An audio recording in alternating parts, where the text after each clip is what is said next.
বাবায় ছোট বাচ্চা নিয়ে গেছে কথার কথা বংশনগর বাজারে, ফলের দোকানে গিয়ে কয় ভাই আপেল কমলা লিচু নিব, বেদানা নিব। এমনি বাচ্চা মানুষ তো, ও ফট করে একটা ধরো একটা আঙ্গুর ধৈর্য মুখে দিয়ে ফেলেছে। এখন সম্মানিত বাবার তো মাথা খারাপ হয়ে গেছে, ইজ্জতে লাগছে। ফল টল কেনা বাদ, আগে আইতেছি বাড়িতে, পরে পরে কিনবো। মাথা গরম হয়ে গেছে, আমার ইজ্জত নষ্ট। বাসায় গিয়ে কয় বউরে, এই তুমি কোনোদিন কি অন্যের ঘরের কোনো জিনিস না জিগায় খাইছো? বউ কয় না, কয় হ্যাঁ খাইছো। নাহলে আমি খাইছি, নাহলে আমার বাচ্চা এরকম হবে কেন? কিন্তু বিবি বোঝো, আমি জীবনে কোনোদিন কারো জিনিস না জিজ্ঞাসা করে ধরি নাই। এবার দেখো ভেজালটা তোমার মধ্যেই থাকতে পারে। স্ত্রী কয় মনে পড়ে না, মনে পড়ে না। হঠাৎ একদিন পরে মনে পড়ছে, আমাদের বাবার বাড়ি থাকতে পাশের বাড়িতে একটা গাছ ছিল, বড়ই গাছ। ওই গাছের ডালা আমগো বাড়িতে ঝুলা রাখছিল, পড়ছিল। ওখান থেকে একটা বড়ই ছিল, নাজি গিয়ে খাইয়া ফেলছি আমি। হ্যাঁ, কাম তো ওখান থেকে বাইজা গেছে। ভাইরা আমার, বড় কঠিন হালাত। ইসলাম কত সুন্দর। যাকাত দাও ধনীরা, যাকাত আদায় করো, গরিবের হক আদায় করে দাও। ইসলামে বলে অর্থনীতি নেই। আল্লাহর জাতের কসম, পৃথিবীতে শ্রেষ্ঠ কল্যাণমুখী অর্থনীতি হলো ইসলামী অর্থনীতি। এটা জানে না। ইসলামী অর্থনীতির মূল একটা পয়েন্ট হলো যাকাত।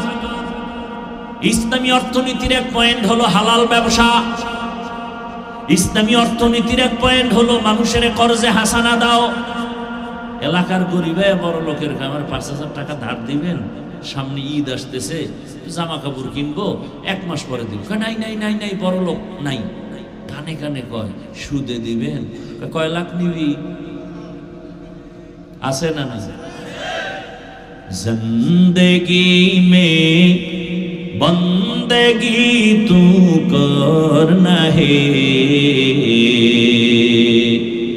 जिंदगी में बंदगी तू करना है, जिंदगी बे बंदगी शर्मिंदा है, जिंदगी बे बंदगी शर्मिंदा है। यहाँ हम सब मुसाफिर, दिल ना लगा, अहले दिल की नज़र से रूह करता जा। यहाँ हम सब मुसाफिर, दिल ना लगा, अहले दिल की नज़र से रूह करता जा। शाह दौलत सब फकीर गर नेक नहीं, शाह दौलत सब फकीर गर नेक नहीं, जिंदगी में बंदगी तू करना है, जिंदगी में बंदगी तू करना है, जिंदगी पे बंदगी शर्मिंदा है, जिंदगी पे बंदगी शर्मिंदा है, जिंदगी में बंदगी कुन बंदगी, बंदगी बे जिंदगी शर्मिंदगी। भाईरा आमार, ও আমার পর্দার আড়ালের মা বোনেরা, আপনাদের এত মর্যাদা, বলতেছিলাম এত মর্যাদা, আপনারা আলেমদের মায়ের মতোই তো মা। আপনারা তো আয়েশা রাদিয়াল্লাহু আনহার মতোই নারী, খাদিজা রাদিয়াল্লাহু আনহার মতোই নারী। এরে আম্মা জান, এই জমিনের মধ্যে আল্লাহর এক বড় দুশমন ছিল ফেরাউন। জানেননি তার স্ত্রীর নাম কি? বলেন। এরা মানুষ দেখেই তো আপনার মাথা গরম হয়ে যাবে। আরে এই বাচ্চা তো পানিতে পড়ে গেলে মরে যাবে। আপনি আপনার জ্ঞান বিবেক বলবে বাচ্চাটাকে বাঁচাই, দৌড়ে গেছেন। এই বাচ্চা তুমি এখানে খেলো কেন? তো বাচ্চা তো আর ভালো করে বুঝেও না, ও আপনার কাছে কোলে আসতে চায় না, বরং আপনাকে লাথি দেয়, থুথু দেয়, কামড় দেয়, চিমটি দেয়। আপনি কি করছেন? এটার ধৈরা শক্ত কইরা পাশে ঘরওয়ালাদের বলছেন এই বাচ্চা কি আপনাদের? তাড়াতাড়ি নেন। বাচ্চা যখন চিমটি দেয়, গালি দেয়, আপনাকে থাপ্পড় লাথি দেয়, আপনি ছেড়ে দেন? দিবে কেউ? কেন? বিবেক বাধা দেয়। বিবেক বাধা দিয়া বলে না বাচ্চা তোর চিমটি খাইয়াও তোর এখানে রাখা যাবে না, কারণ তুই যদি এখানে খেলতে খেলতে মজা পাইয়া পড়ে যাও, জীবনের কান্না, তোর মা বাবার জীবনটা বিপন্ন হয়ে যাবে। আমি চক্ষুওয়ালা, বুঝমানওয়ালা, বিবেক দিয়ে তোর এখানে রেখে যেতে পারি না। আল্লাহর কোরআন, রসুলের সুন্নত যাদের কাছে আছে, খাঁটি আল্লাহওয়ালা, তাকওয়ার চশমা লাগায় দেখে, আমি জাহান্নামের কিনারায় বৈশা নামাজ বাদ দিয়ে খেলতেছি, জাহান্নামের গুনার পার্শ্বে বসে আমি রোজা বাদ দিয়ে খেলতেছি, পর্দার লঙ্ঘন করে খেলতেছি।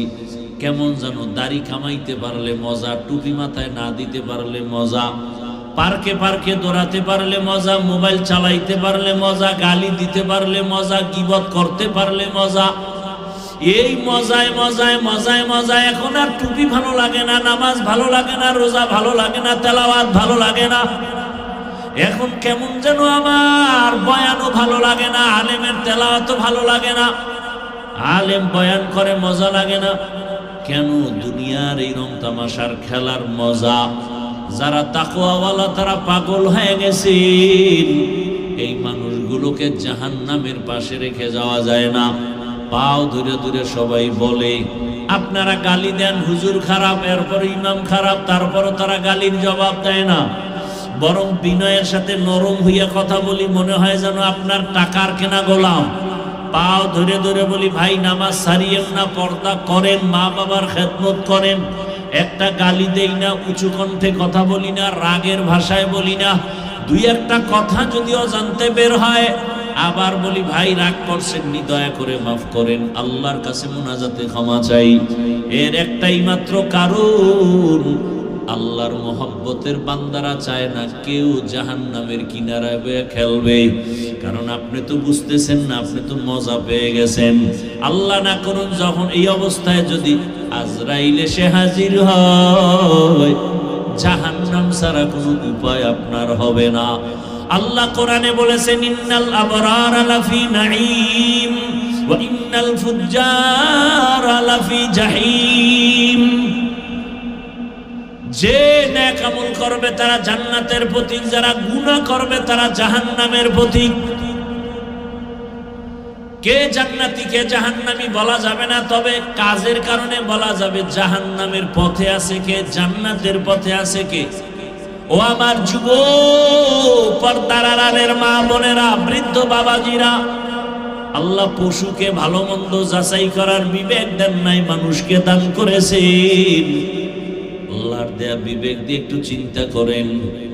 আল্লাহ পাক রব্বুল আলামিন একটু চিন্তা করেন দুনিয়াতে কেন পাঠাইছেন। সূর্যের আলো কার? জমিন কার? এই যে ঘুমাই আমরা সবাই, ঘুমাই রাতে বা দিনে, রাতে তো আর ঘুমায় না, মোবাইলের হক আদায় করে। দিনের বেলা যারা ঘুমান, ঘুম কিন্তু মরা। আমরা দোয়াও করি, মরার দোয়া, আল্লাহুম্মা বিসমিকা আমুতু, তোমার নামে মরলাম। আবার ঘুম থেকে উঠিয়া দোয়া পড়ি, আল্লাহ আলহামদুলিল্লাহিল্লাযী আহইয়ানা বা'দা মা মাতানা, মরার পরে তুমি আমাকে জিন্দা করছো, তোমার শুকর।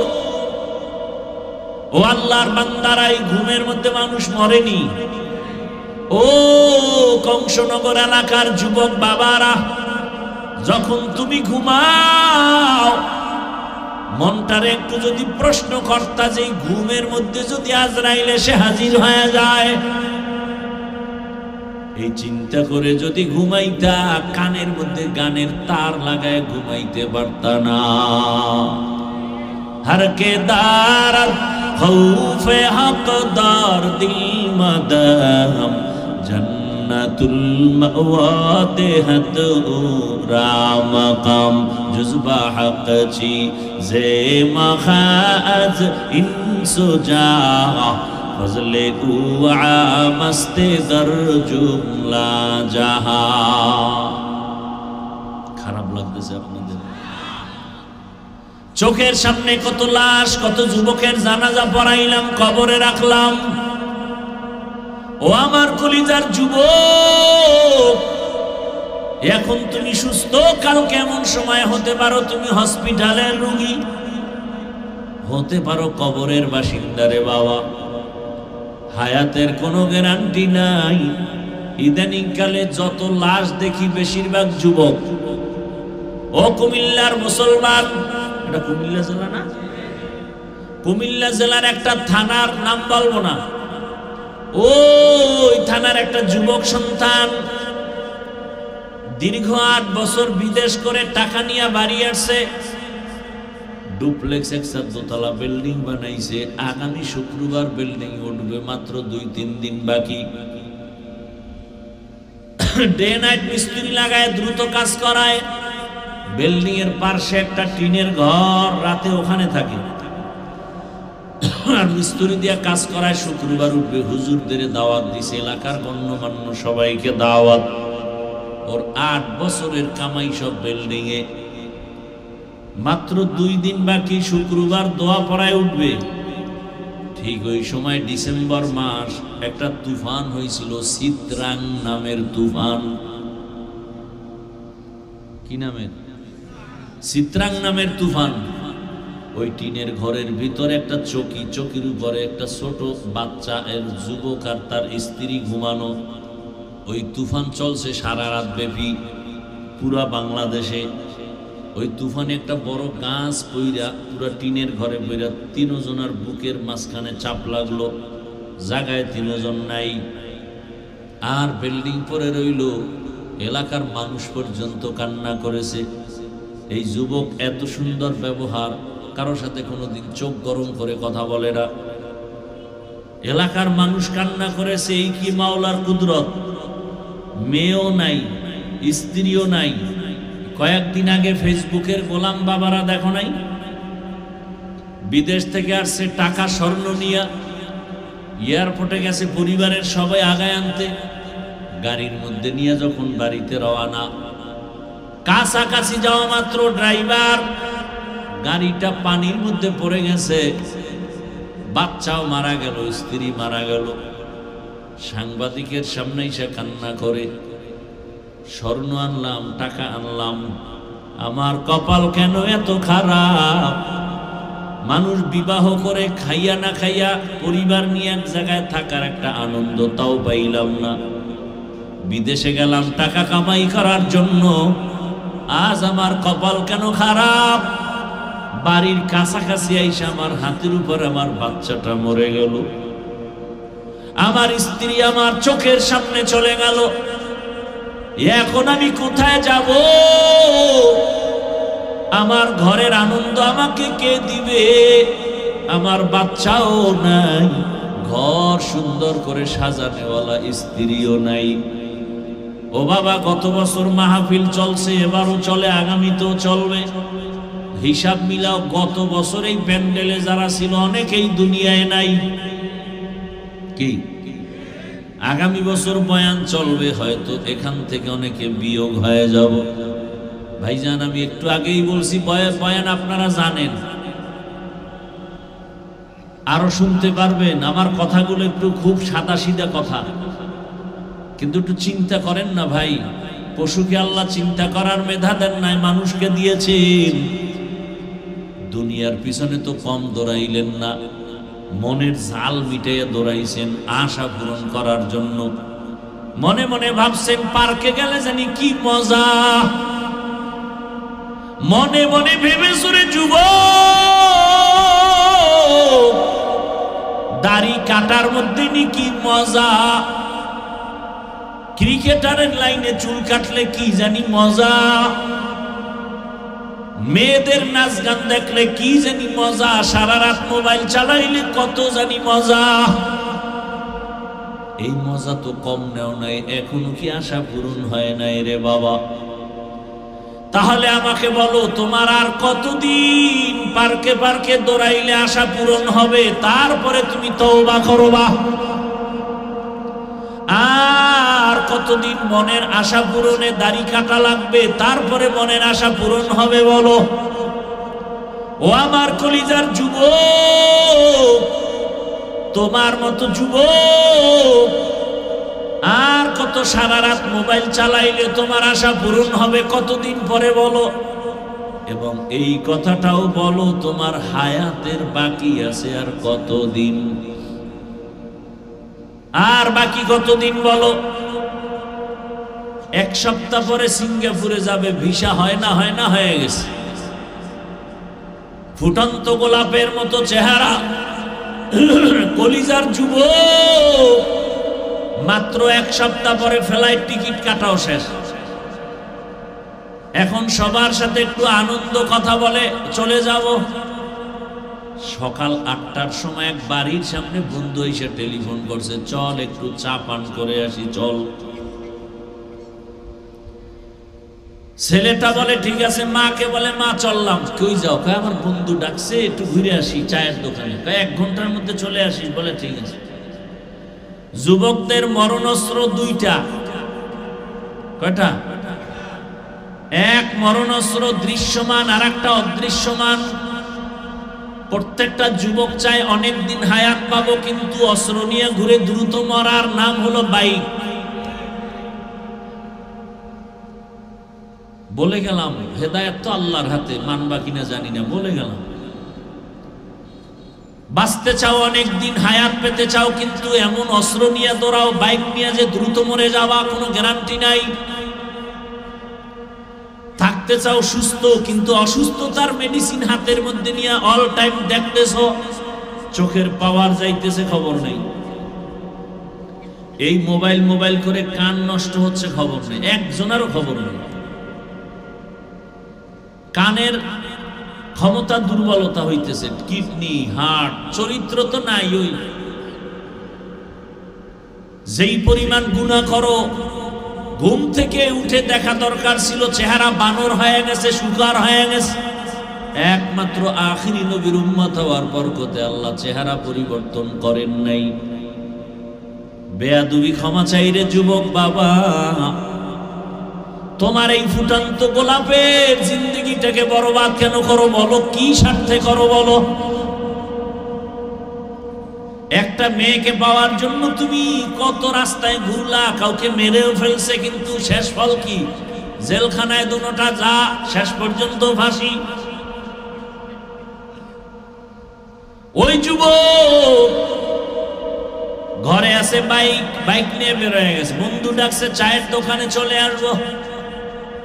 বন্ধুরে পিছনে লয়ে যখন একটা টান দিছে, দেওয়ালের সাথে বাড়ি খেয়ে, জাগাত মাথায় আঘাত, জাগাত নাই। মাওলা একেবারে ডাইরেক্ট নিয়ে গেছে সিঙ্গাপুর। আর ঘুরে আবি কি করতে? এমনি ডাইরেক্ট যা। ও পর্দার আড়ালের আম্মা জানেরা, বোনেরা, আমি যে এতবার বুঝাইতেছি, আমি তো একবারও বলি না আমার মতো হুজুর হও না, বরং আমি বলে গেলাম, হে যুবক, জেনারেল লাইনে পড়ে ডাক্তার হও, ইঞ্জিনিয়ার হও, প্রফেসর হও, ওসি হও, ডিসি হও, এসপি হও,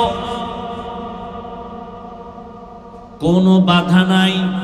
তবে একটা ছোট দাবি সারা দেশে করি, যুবকদের কাছে বেয়াদব হইও না। একটা দাবি বলতে পারো, হাফিজ ভাই ডাক্তার হব, ইঞ্জিনিয়ার হব, বেয়াদব হব না। কথার ব্যাখ্যা কি? ব্যাখ্যা 3টা জায়গায় বেয়াদবি করবা না। টেবিলে আল্লাহর কোরআন সাক্ষী, কসম, এই 3 জায়গায় বেয়াদবি করলেই মরার আগে তোর জীবন ধ্বংস, খোদার কসম। 1 নাম্বার জায়গা মা বাবা। বেয়াদবি করার পরে মা যদি নিঃশ্বাস ফেলে, তোর ধ্বংস শুরু। দ্বিতীয় জায়গা শিক্ষক। আমি হাফিজুর রহমানকে এত সম্মান দিছেন আমার মা বাবার দোয়া চোখের বাণী, কিন্তু আপনাদের সামনে যে বয়ান করি এটা আমার মা বাবায় শিখায় নাই। আমার শিক্ষক আমাকে ধরে ধরে শিখাইছে আলিফ বা তা সা। আমার ওস্তাদের অবদান আছে না নাই? তোমার মা বাবায় দোয়া কইরা বলছে আল্লাহ আমার ছেলে হলে গেছে, পরীক্ষা দিবে, পাশ করাও, কিন্তু গাইড তোমাকে মুখস্থ করাইছে তোমার কোচিং মাস্টার, তোমার শিক্ষক। ওই শিক্ষকের অবদান, তুমি দস্তখত দিতে পারতা না, সে শিখাইছে। তুমি ইংলিশে কথা বলতে পারতা না, সে শিখাইছে। তুমি এখন শুদ্ধ বাংলায় কথা বলো না, তুমি এখন নিজের শিক্ষিত মনে করো। এই মনে করার পেছনে মেহনত কার? শিক্ষকের। এজন্য কসম কেটে বলে গেলাম, বেয়াদবি করবার শিক্ষক যদি নিঃশ্বাস পেলে তোমার মরার আগে ধ্বংস শুরু। 3 নাম্বার জায়গা ওলামায়ে কেরাম। ওলামায়ে কেরামের অবদান এই জাতি অস্বীকার করলে বেঈমানি হবে। কারণ সারা রাতে বয়ান করলে শেষ করা যাবে না, কিন্তু কপাল বড় খারাপ। একদল মানুষ আছে সমাজে, আলেমের গালি দিতে পারলে খুশি হয়, আলেমের বিরুদ্ধে কথা বলতে পারলে তৃপ্তি পায়। এরকম কিছু কুলাঙ্গার সমাজে আছে। অথচ তাকাইয়া দেখো, আমি তো সারা বাংলাদেশে চ্যালেঞ্জ করে বলি এবং যুবকদের আবদার করি, 3 ফিট 2 ফিট ব্যানার বানাও, ব্যানার বানায় ব্যানারে স্লোগান বানাও, এই জাতির নিঃস্বার্থ বন্ধু একমাত্র উলামায়ে কেরাম, বাকি সব হলো স্বার্থপর। মহামারী করোনা তার 1 নাম্বার সাক্ষী। স্কুল কলেজ ভার্সিটি ব্যবসা ফ্যাক্টরি গাড়ি সব বন্ধ, কোরআনের একটা মাদ্রাসাও বন্ধ হয় নাই। কথা বলেন না কেন? এরে আল্লাহর বান্দারা, ওই সময় বাবারে করোনায় ধরছে, কুলাঙ্গার শিক্ষিত ছেলেরা কাছে যায় না, মরার ভয়, ট্রিপল মাস্ক লাগায় বসে আছে, শেষ পর্যন্ত মরেই গেছে। ছেলেরা এলাকার গরিবের টাকা দিয়ে কয় লাশটা রাস্তায় ফেলে দে, ঠিকই ফেলে দিল, জানালা লক করে দিল, একবারও তাকায় দেখলো না যে আমার বাবার লাশটা কুকুর খেলো নাকি জানাজা হলো। ইতিহাস ভুলে যাবা না, মুরব্বীরাও খেয়াল করবেন। ওই সময় আমার দেশের শত শত করোনার লাশ কিছু পুলিশ ভাইরা আর সিংহবাগ টুপিওয়ালা ওলামায়ে কেরামরা নিজের কাঁধে নিয়েছিলেন, গোসল করায়া কাফন পরায়া জানাজা পরে কবরে রাখছিলেন। একজন হুজুরেও করোনায় মরে নাই। ভাইরা আমার, নগদ একটা উদাহরণ এভাবে দেই। সরকারি বেসরকারি চাকরি যারা করে তাদের ডিউটি 8 ঘন্টা, নিম্নে বেতন ধরেন 20,000, টেবিলের নিচে আরো কত মুক্তা পাওয়া যায়, পাওয়া যায় না? বেতন 20,000 নিম্নে, টেবিলের নিচে আরো হারাম সুদ আছে কত। এগুলো না থাকলে আঙ্গুল ফুলে কলা গাছ হবে কিভাবে? দুনিয়ার কোথাও না থাকলে আমার সোনার বাংলায় এই টেবিলের নিচে বহু কিছু পাওয়া যায়। আল্লাহ হেদায়াত দান করেন। রাতারাতি বড় হয়, রাতারাতি ধ্বংস হয়ে যায়। যেই গাছ দ্রুত বড় হয় সে গাছ দ্রুত ভেঙে যায়। হারাম টাকার বিল্ডিং, এখন আর বিল্ডিং থইয়া দূরে ঘুমান লাগে কেন? বিল্ডিং করলে তুমি আরামে ঘুমাও, বলে না হারাম টাকার বিল্ডিং তো কপালে নেই। আল্লাহ হেদায়াত দান করে। তাহলে 8 ঘন্টা ডিউটি, বেতন নিম্নে 20,000, এমনি হেমনি তো অনেক টাকা। এবার আপনারাই বলেন, আপনাদের অত্র অঞ্চলের মসজিদের ইমাম সাহেবদের ডিউটি কয় ঘন্টা? আপনারা বলেন কয় ঘন্টা? কি সবাই বলেন না? জানেন না? নামাজ যায় না, জানবে কেন? মসজিদের ইমামদের ডিউটি কয় ঘন্টা? 70টা বললেন। বেতন দেন কত?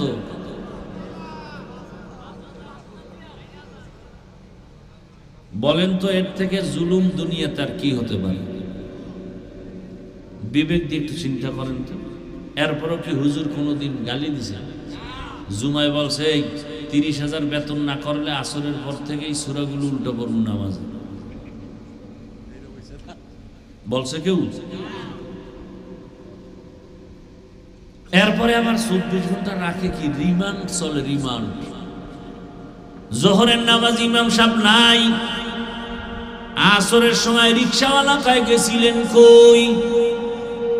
কে তুমি? আমি রিক্সা চালাই। এত পাওয়ার কেন? 5 টাকা মাসে বেতন দিই। আছে না নাই? এরপরেও কোন ইমাম কোন আলেম কাউকে গালি দেয় না, বরং মুনাজাত দিয়েই দোয়া করে, আল্লাহ এলাকায় শান্তি দাও, কবরওয়ালাদের জান্নাত দাও, অসুস্থ রোগী সুস্থ বানাও, ব্যবসাওয়ালাদের ব্যবসায় বরকত দাও। এরপরেও যারা বলবে হুজুরেরা খারাপ, আমি বলি তার 14 বংশের রক্তগুলো খারাপ। तुको जाओ सुन्नते अहमद को जाबा मोहम्मद कैबुअत निस्बत तोरा मन अहब्बा सुन्नती कौले रसूल मजदे काना माई हम कुन कबूल। ও আমার যুবক বাবারা, 3 জায়গায় বেয়াদবি করা যাবে না। আল্লাহর ভয় অন্তরে জমা করো। আল্লাহ বলেন মুসলমান না হইয়া মরণ বরণ করিও না, মুসলমান হইয়া মরো। এর ব্যাখ্যা অনেক সংক্ষেপ কথা, তুমি গুনাহ নিয়ে কবরে আসিও না। মুসলমান শব্দের অর্থ হলো আত্মসমর্পণকারী। আত্মসমর্পণ করার নাম হলো ইসলাম। আত্মসমর্পণ যে করে তাকে বলে মুসলিম, বহুবচনে মুসলমান। আল্লাহ বলেন মুসলমান হইয়া আসো মানে আত্মসমর্পণকারী হিসাবে গুনাহমুক্ত হয়ে আসো। ও আমার যুবক বাবারা, একটু বিবেক দিয়া চিন্তা করো। তোমার মতো যুবক এই এলাকার মধ্যে জেনারেল লাইনে জীবনে মাদ্রাসায় পড়ে নাই, ব্যবসা করে, চাকরি করে, স্কুল কলেজে পড়ে, 5 বেলার নামাজও পড়ে, এরকম কেউ নাই। আর অজের দরকার নেই, অজ আসলে এই পয়েন্ট। আর জীবনে হেদায়েত পাইলে একটা কথাই যথেষ্ট। আমার মতো যুবক যদি জেনারেল লাইনে থাকি আর আর্মি পুলিশ বিডিআর এর চাকরি করে, নামাজ পড়ে, বলো বাবা তুমি পারো না কেন? তোমার কপালে ওই 3 জায়গার কোন এক জায়গার অভিশাপ লাগলো কিনা আমার ভয় লাগে। না হয় তোমার মতো যুবক রাস্তায় গাড়ি চালায়, নামাজ পড়ে, তুমি কেন পারো না? কৃষি কাজ করে, নামাজ পড়ে, তুমি কেন পারো না? নদীর মধ্যে মাছ ধরে, নামাজ পড়ে, তুমি কেন পারো না? কলেজে ক্লাস করে, নামাজ পড়ে, তুমি কেন পারো না? ডাক্তার, প্রফেসর, ইঞ্জিনিয়ার নামাজ পড়ে, তুমি পারো না কেন? তুমি ডাক্তার হও, বেয়াদব হও না। ইঞ্জিনিয়ার হও, বেয়াদব হও না। ডাক্তার হইয়া বেয়াদবি করলে তাসলিমার মতো জুতার বাড়ি খেয়ে জমিন থেকে পালাতে হবে। ভাইরা আমার, অনুরোধ, মনটাকে বুঝাবার কিচ্ছু দরকার নাই। আমি চাই বাবা তোমার সম্মান আল্লাহ অনেক উপরে উঠায় দিক। তোমার মধ্যে সেই মেধা আছে, তুমি নষ্ট করো কেন?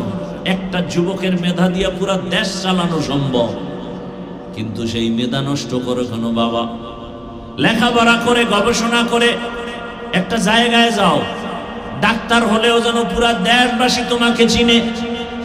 ডাক্তার জাকির নায়েক তাও আমগো দেশের না, অথচ গোটা দুনিয়া তাকে চিনে। ও হোমিওপ্যাথিক ডাক্তার, বড় আলেম না, বলতে গেলে তেলাওয়াত করে তাও অত সুন্দর না, এরপরও সারা দুনিয়ার মানুষ তাকে সম্মান করেনি, করে। কেউ গালি দেয় না। এক সময় বলতো কোনো মাযহাব মানা লাগবে না, এখন সে বুঝ পেয়েছে না মাযহাব মানা ছাড়া ইসলাম মানা যাবে না, কোনো রাস্তা নাই। তাহলে একজন ডাক্তার হইয়া সম্মান হওয়ার পেছনে কি এলেম লাগছে? এলেম। আমি চাই তুমি ডাক্তার হও, বেয়াদব হও না। পুরা কুমিল্লা না পুরা বাংলাদেশের মধ্যে যেন তোমার সুনাম অর্জন হয়, মানুষ যেন তোমাকে অমর হিসাবে কলবে রাখে, অন্তরে জমা রাখে, সম্মানের নজরে রাখে। আর সেই জন্য লাগবে মা বাবার দোয়া, শিক্ষকের দোয়া, ওলামায়ে কেরামের পরামর্শ, দোয়া লাগবে, না আগানো যাবে না। মা বাবার দোয়া, চোখের পানি ছাড়া সন্তান সফলতা জীবনে আসবে না, আল্লাহর কসম। শিক্ষকের দোয়া, ওলামায়ে কেরামের দোয়া, নেক নজর, এরপরে তোমার জীবনটা সফল করে নাও। ও পর্দার আড়ালের মা বোনেরা, আপনার মতো এখন এই এলাকায় কত মা আছে পর্দা করে, নামাজ পড়ে, স্বামীর মাল হেফাজত করে, মোবাইলে সময় নষ্ট করেন। আরে আম্মা জান, কয়দিন এ দুনিয়ায় বাঁচবেন?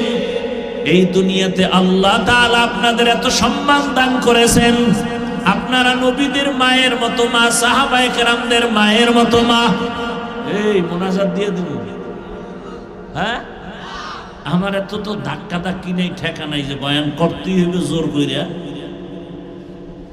আপনি আমার বয়ান যদি শুনতে খারাপ লাগে তো করার দরকার নেই, এত ঠেকি নেই তো। পিপিলিকার খানা যদি আল্লাহ দেয়, আল্লাহ আমারে দিবে না? তা তো টেনশন কিসের? জঙ্গলের হাজারো প্রাণীর খানা কে দেন? নদীর মাছের খানা কে দেন? ওরা দামি না আমরা দামি? তাহলে আল্লাহ আমাকে দিবেন, এত টেনশন কিসের? ভালো না লাগলে বলেন, দোয়া করে চলে যাই। উঠা বসা করেন কেন? এই ব্যারাম কেন?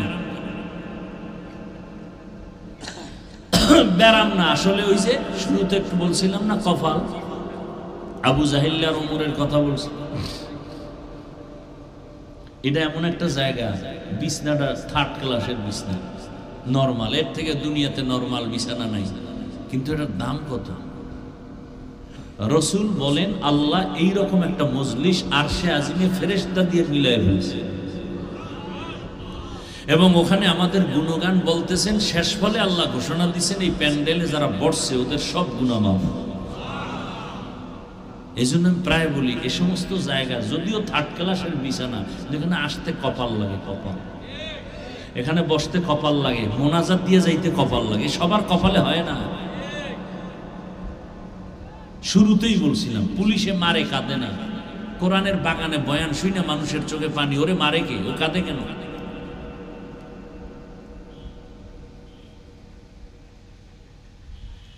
আল্লাহ হেদায়াত দান করুন।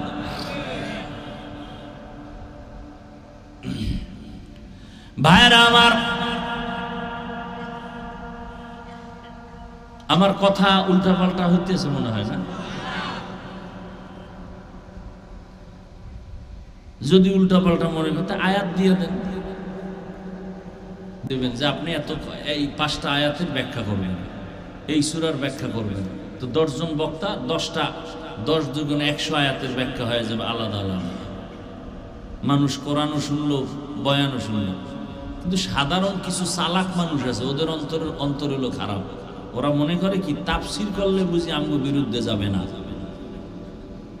বড় চালাক কিছু খারাপ মানুষ আছে, মনে করছে কোরআন দিয়ে কথা বললে বুঝে। আরে বেটা, কোরআন দিয়ে বয়ান করলেই তোমার সুদখোরের বিরুদ্ধে আগে বলতে হবে। কোরআন কি সুদখোরের পক্ষে, ভোটচোরের পক্ষে, দুর্নীতিবাজের পক্ষে, হ্যাঁ, গণতন্ত্রের পক্ষে? আমি যদি এখন কোরআন দিয়ে বয়ান করি, গণতন্ত্রের বিরুদ্ধে বলতে হবে, কথা বলে। আমি যদি কোরআন দিয়ে বয়ান করি, বেনামাজির বিরুদ্ধে বলতে হবে। আমি এখন কোরআন ধরে ধরে বয়ান করি, তাহলে রাজনীতির পক্ষে বয়ান করতে হবে, ইসলামের রাজনীতি। যে আমারে বতরা সবটি যুবকরা চালাক যেটি হেঁটি বাংলা কোরআন লই, এবার আমি আরবিটা শুনাই, রাজনীতি কত প্রকার কি কি বুঝায় যায়।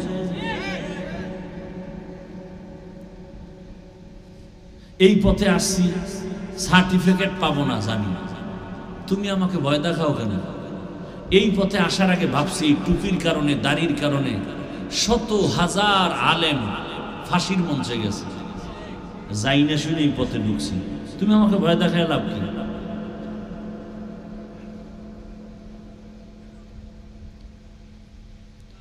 বারোটা বছর না, 16, 17, 20 বছর মাদ্রাসায় ডাউলের পানি আটার রুটি খাইয়ে কষ্ট করে করে, জান উজানি জান, আমার খবর নেন কি কষ্ট করে লেখাপড়া করছি। আর কি পড়ছি? 24 ঘন্টা কোরআন হাদিস, কোরআন হাদিস। আয়াত কয়টা, নক্তা কয়টা, জের কয়টা, জবর কয়টা, বিধানের আয়াত কতগুলো, রাজনীতির আয়াত কতগুলো, জিহাদের আয়াত কতগুলো, তাবলিগের আয়াত কতগুলো, জিকিরের আয়াত কতগুলো, এর ব্যাখ্যা কি, মাসআলা কি, ফতোয়া কি, সব পড়লাম। আর এখন তুমি সুদ খাইয়া কও হুজুর বয়ান এমনি করেন না। আল্লাহ সারাইছে আমার সামনে না, কানের পর্দা ফাটাই দিতাম জাগাত। আল্লাহর শুকরে পর্যন্ত এই বেদুমি আমার সামনে পড়ে নেই। আল্লাহ হেদায়েত দান করুন। তোমার থেকে বয়ান শিখতে হবে না? এই মঞ্চটা কি রাজনীতির মঞ্চ? হ্যাঁ, তাহলে রাজনীতির বক্তব্য হবে কেন? যদি তাই হয় তাহলে আমিও তো কোরআন হাতে নিয়ে রাজনীতির ওয়াজ করব, বাধা কেন? কথা বলেন না কেন? মসজিদ রাজনীতির মসজিদ, সেখানে ভোট চায় কেন? যদি তাই হয় তো ইমাম সাহেব রাজনীতির বয়ান করবে কোরআন দিয়া?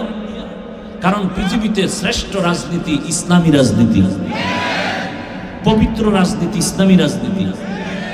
আল্লাহর কসম, যতদিন পর্যন্ত জমিন ইসলাম কায়েম হবে না ততদিন পর্যন্ত চাপাবাজদের আওয়াজ শুনবি, শান্তি কপালে আসবে না।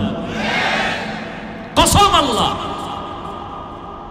আমার ইসলাম তো কি বলে দুর্বল না যে একটা আছে আর একটা নেই। পৃথিবীতে যত নীতি আছে সব নীতির শ্রেষ্ঠ নীতি ইসলামের নীতি। পৃথিবীতে অর্থনীতি আছে, ইসলামেরটা শ্রেষ্ঠ। পৃথিবীতে সমাজনীতি আছে, ইসলামের সমাজনীতি শ্রেষ্ঠ সমাজনীতি। পৃথিবীতে রাজনীতি আছে, ইসলামের রাজনীতি শ্রেষ্ঠ রাজনীতি।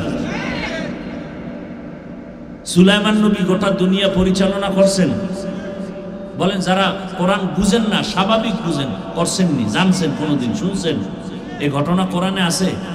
ইউসুফ নবী মিশরের অর্থমন্ত্রী হয়ে দেশ চালাইছেন, জানেননি? ঘটনা কোরআনে আছে। আমার কোরআনটাকে আপনি দুর্বল বানায় দিলেন কেন যে কোরআনে রাজনীতি নেই? এই কথা আপনি বললে আমার কোরআনটা আপনি দুর্বল বানায় দিলেন না? আমার কোরআন তো দুর্বল না, আমার ইসলাম তো দুর্বল না। হ্যাঁ, আপনি রাজনীতি করেন না, আমি বর্তমান বাংলাদেশের ইসলামী রাজনীতির কোনো দায়িত্বে নাই, তার মানে কি আমি কোরআনের রাজনীতির বিরুদ্ধে? না, ইসলাম আমার আসল। সব কথার মূল কি? ইসলাম। আমার ইসলাম যেটা বলে এটা আমি সমর্থন করতেই হবে। যেমন এখানে আপনারা অনেকেই আছেন নামাজ পড়েন না, নাই? হ্যাঁ, নামাজ না পড়া এক জিনিস, নামাজ পছন্দ না করা আর এক জিনিস। যে নামাজ পড়ে না সে মুমিন, যে পছন্দ করে না সে তাজা বেঈমান। যে দাড়ি রাখে না মুমিন, কিন্তু যে দাড়ির বিরোধিতা করবে সে বেঈমান। যে পর্দা করে না সে মুমিন, যে পর্দার বিরুদ্ধে কথা বলবে সে বেঈমান। ইসলামী রাজনীতি করেন না, আপনার ঈমান আছে, আপনাকে গালি দেওয়া যাবে না, কিন্তু বিরোধিতা করলে আপনি বেঈমান।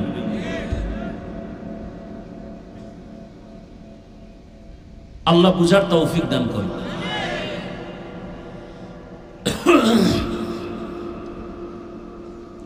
আমি ঠান্ডা মাথায় যুবকদেরকে কিছু কথা বুঝাইতে চাই যে ওনার ডাক্তারি লাইনে থাইকেও যেন আল্লাহকে ভুলে না যায়। আমার থিম হলো এইটা, যে একটা ছেলে জেনারেল লাইনে থাইকেও যেন আল্লাহর রসুলকে ভুলে না যায়।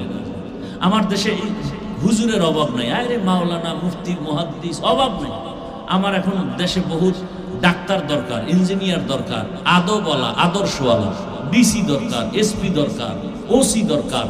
আজকে আমার প্রত্যেকটা থানা, জেলায় ওসি, ডিসি, এসপি যদি দিনদার হয়, নামাজি হয়, অনায়াসে দিনের কাজ চলবে, কারো কোনো সুৎখর থেকে অনুমতির প্রয়োজন হবে না। আমি তো চাই ডিসি হবে, আমি চাই আমার যুবক ডাক্তার হোক, কিন্তু আদবওয়ালা হোক, আদর্শবান হোক, পুরা দেশটা যেন বেহেশতের বাগান হয়ে যায় আদর্শের কারণে।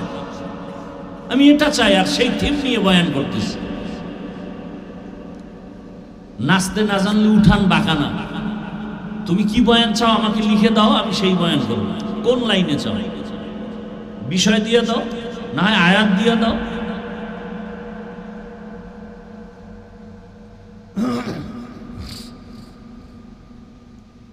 বলে কেচ্ছা কাহিনী রস করি। পৃথিবীতে কেচ্ছার শ্রেষ্ঠ কিতাব হলো কোরআন শরীফ। তোমার জানা আছে, খবর আছে? পৃথিবীর শ্রেষ্ঠ কিচ্ছা কাহিনীর কিতাব প্রথম হলো কোরআন, দ্বিতীয় হলো হাদিস। তোমার তো খবরই নেই। আল্লাহ আমাদেরকে হেদায়াতের দৌলত দান করেন।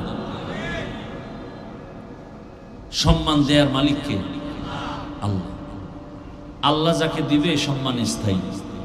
আর একদল মানুষ আছে ওরা টাকা দিয়ে সম্মান কিনে, যেমন ভোটের আগের রাত্রে আপনারা সম্মান কিনবে কেউ, আর আপনারা বিক্রি করবেন না?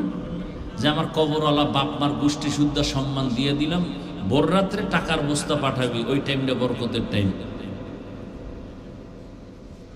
কি ভোট দেবে একজন ব্যক্তি, একটা ভোট দিবে, 10 জায়গায় বিক্রি করব। তো ভোটের আগে যারা টাকা খাইবা এদেরকে আমি বলি তোমরা বাথরুমে ঢুকে 10 গ্রাম পায়খানা খাইবা, আর কুমিল্লা শহরে গিয়ে হালাল সাবান দিয়ে কুলি কইরো, গন্ধ শেষ। আর যারা ওই হারাম খাবা জাহান্নামের আগুন ছাড়া তোমার নিস্তার নেই। দেশ স্বাধীন হয়ে গেছে, সারা দেশের মধ্যে স্বাধীন স্বাধীন স্বাধীন, হাতে তালি, চিল্লা চিল্লি স্বাধীন। স্বাধীন হলে আন্দোলন চলে গেল এখনো। স্বাধীন যদি সফল হয়ে থাকে, আমার বাবার সামনে তার মেয়েকে ধর্ষণ করা হয় কেন? স্বাধীন যদি সফল হয়, স্বামীর স্বামী স্ত্রীকে ধর্ষণ করা হয় কেন? স্বাধীন সফল হলে পানির মধ্যে এখনো লাশ ভাসে কেন? আমার ব্যবসায়ী শান্তি মতে ব্যবসা করতে পারে না কেন? বোঝা গেল সফল স্বাধীন হয়নি। প্রস্তুতি নাও, আর এক স্বাধীন করতে হবে। সেই স্বাধীন হবে ইসলামের স্বাধীন।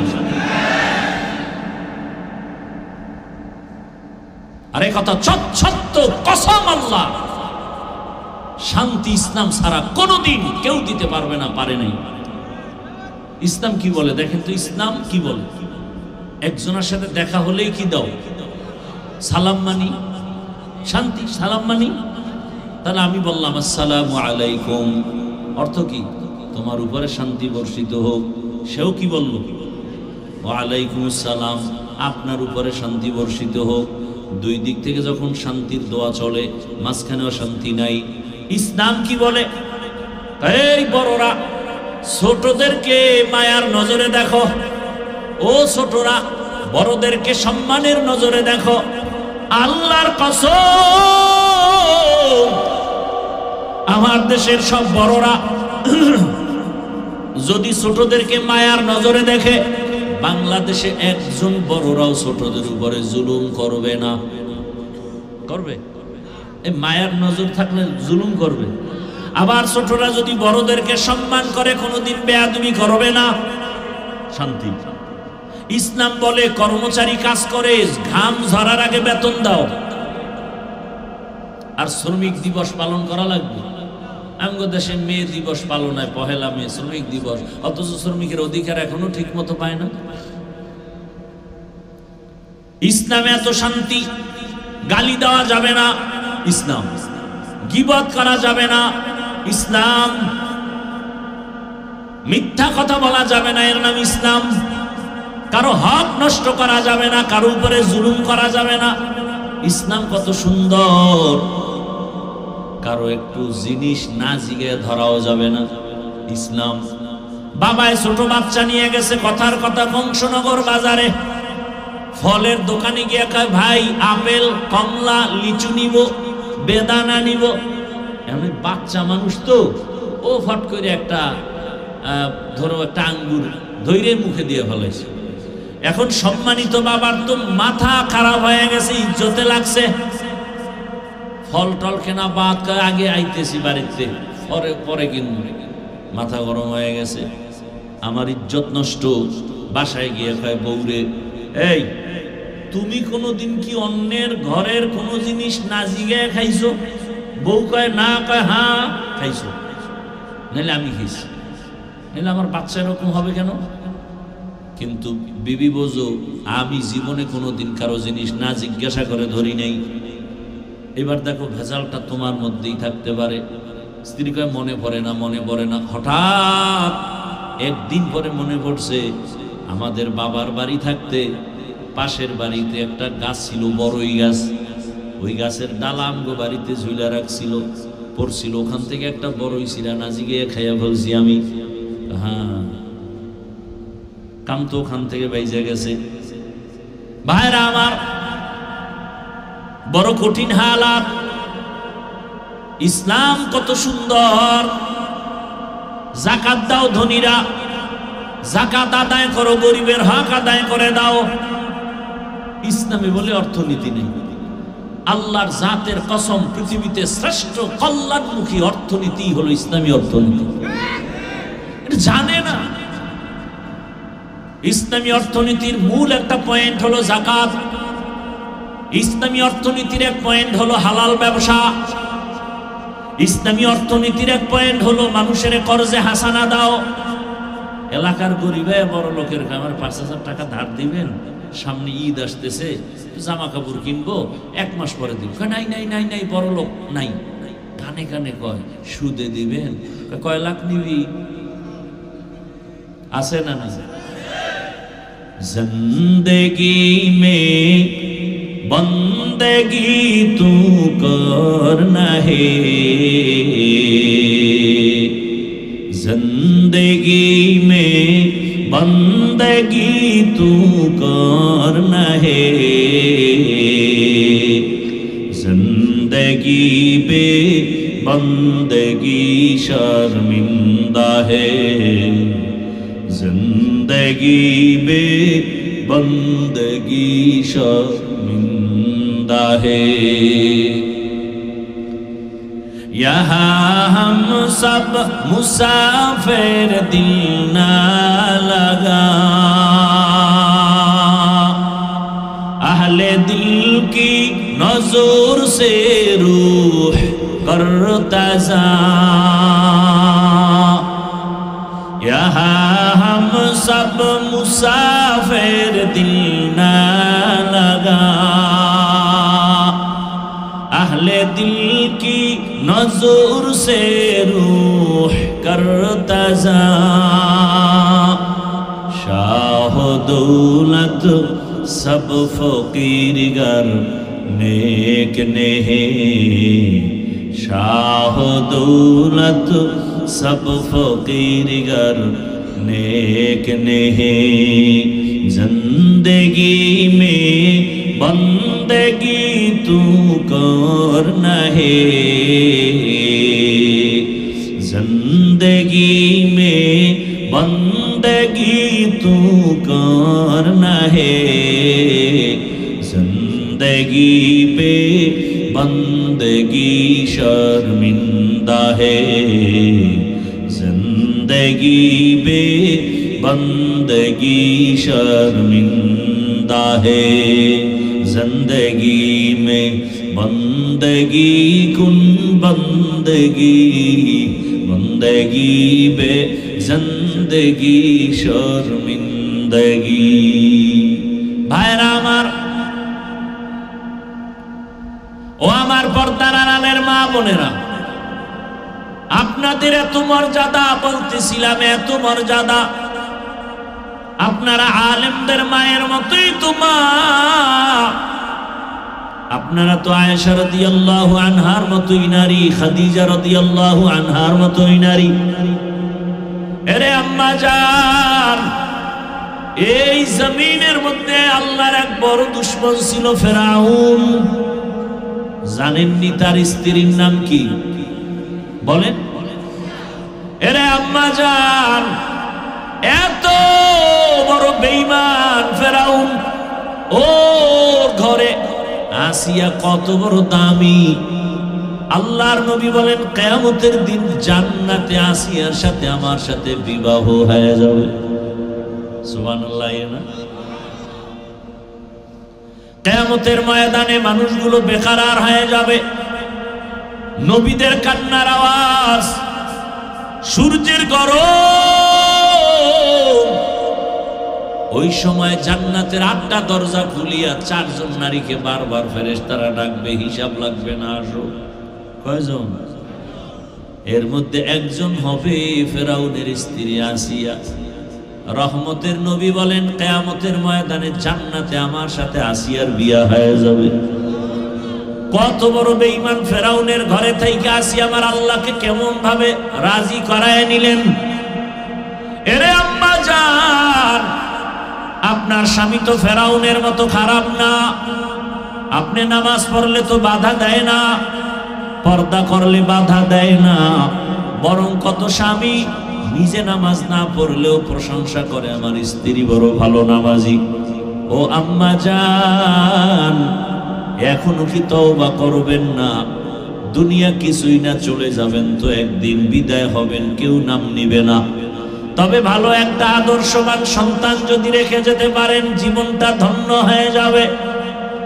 ওই ফেরাউনের ঘরে থাকি আসিয়া আমার আল্লাহকে এত ভাবে আপন বানায় নিয়েছেন, এর পেছনে কারণ কি? এত বড় বেঈমানের ঘরে আল্লাহর পেয়ারা বান্দি, তার কারণ কি? বলে সোহবতে সালে তোরা সালে কুনা, সোহবতে তালে তোরা তালে কুনা। একমাত্র কারণ সোয়া লাগছে মুসা নবীর খেদমত। আসিয়া মুসা নবীর খেদমত করছে না, সোয়া লাগছে। আল্লাহ তাআলা হেদায়েতের দরজা খুলে দিলেন। ফেরাউন একদিন অগোচরে দাঁড়ানো, আসিয়া দেখে নাই, জবান থেকে আল্লাহর নাম বের হয়ে গেছে। ফেরাউন শুইনা খায়, আসিয়া কারে ডাকলি? বলে আমার রব। এখন আর গোপন রেখে লাভ কি? আমার রব। বলে মিশরের রব তো আমি। তুমি মিশরওয়ালার রব, কিন্তু তোমারে যিনি বানাইছেন তিনি আমার রব। ফেরাউন বলে সর্বনাশ, তুমি যদি আমাকে একটু খোদা স্বীকার না করো, আমার খোদাগিরির কোনো মূল্যায়ন হবে না। আসিয়া বলে আমারে যিনি বানাইছেন তারে একবার আল্লাহ বলছি, আর তোমাকে আমি রব বলে স্বীকার করি না। বলে মনে মনে কানে কানে আস্তে করে স্বীকার করো। বলে না, ও ফেরাউন, তোমার ভক্তরা মিশরে অনেক অন্যায় করবে, তুমি দেখবা না, কিন্তু আমি এমন রবের গোলাম, অন্ধকারেও কিছু করলে আমার রব দেখবে, ফাঁকি দেওয়া যাবে না। ফেরাউন দেখলো পালা উল্টা পাল্টা, আসিয়া তো নরমই হয় না। হামানেরে বলে বুঝাও, বুঝাইয়াও পারে না। শেষ পর্যন্ত ফেরাউন গরম হয়ে গেল, আসিয়ারে আর শান্তি দেওয়া যাবে না। এক আল্লাহরে মানার কারণে ওই ফেরাউন এবার আসিয়ার খানা বন্ধ, ঘুমের বিছানা বন্ধ। আসিয়াকে এখন একের পরে এক অত্যাচার। এক পর্যায়ে আসিয়া যখন নতুই হয় না, আসিয়া বলে জীবন আমার আল্লাহর জন্য,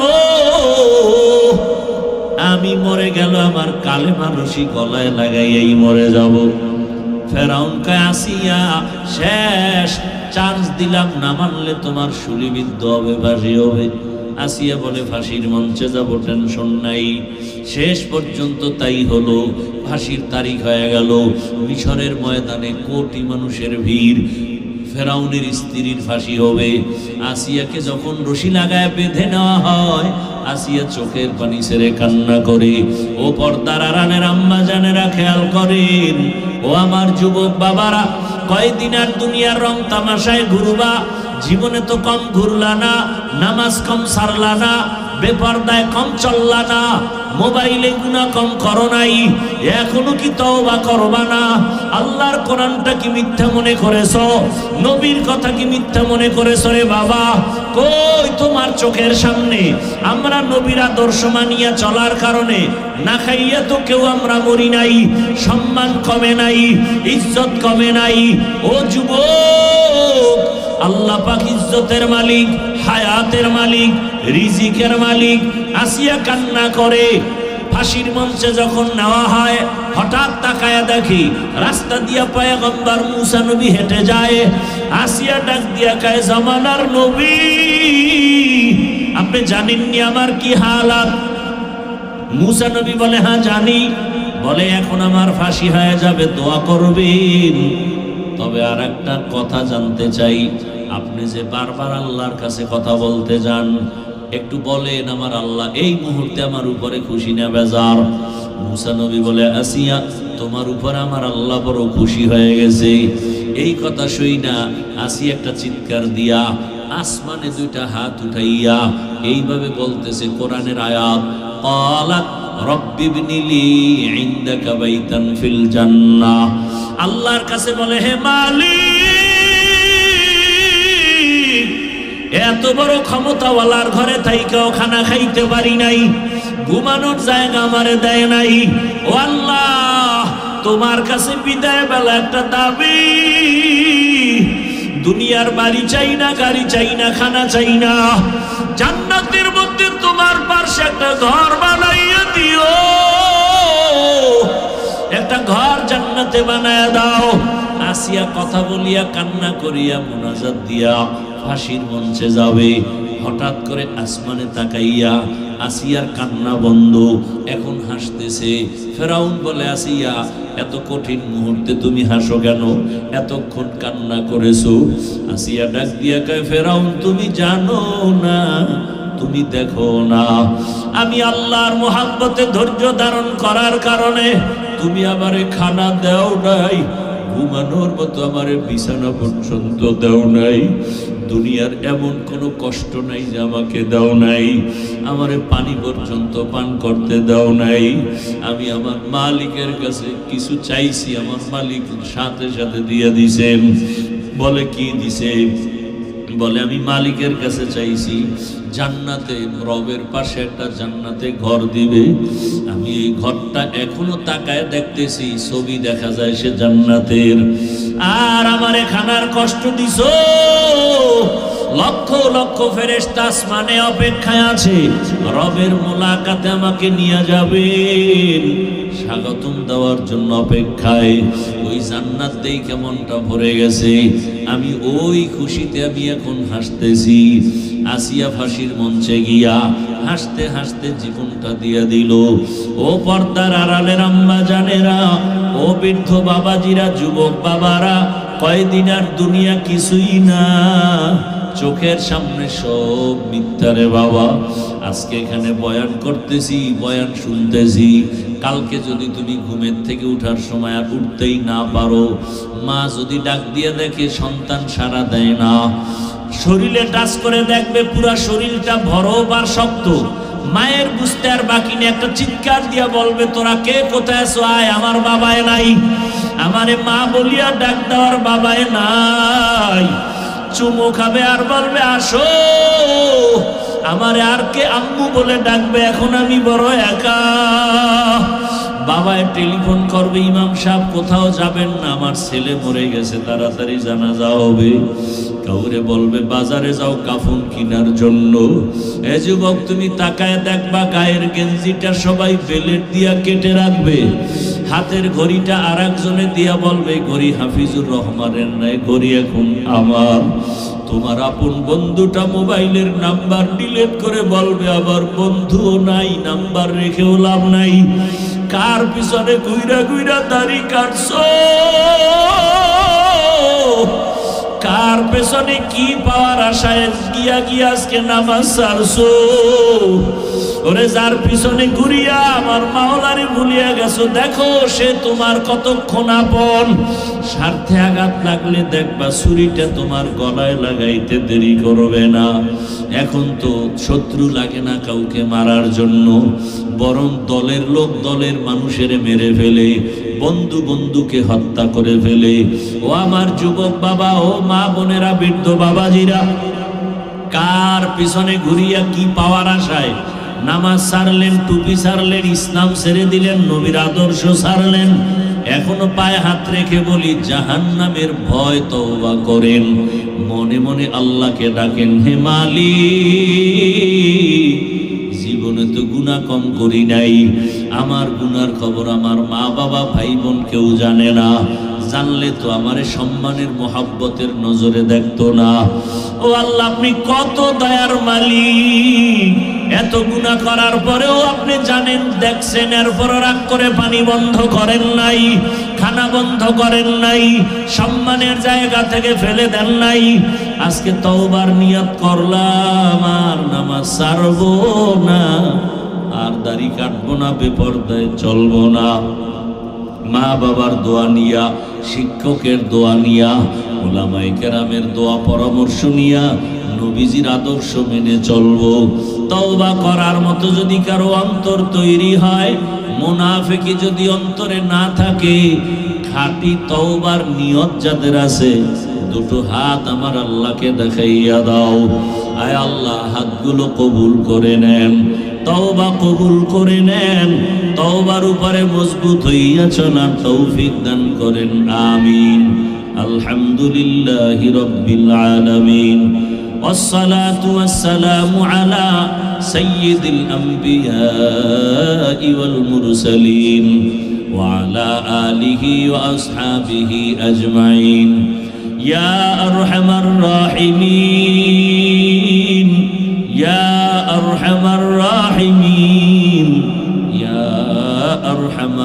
الراحمين رب ارحمهما كما ربياني صغيرا اللهم إنك عفو كريم تحب العفو فاعف عنا اللهم إنا نسألك رضاك والجنة ونعوذ بك من سخطك والنار اللهم إنا نعوذ بك من البرص والجنون والجذام وسيء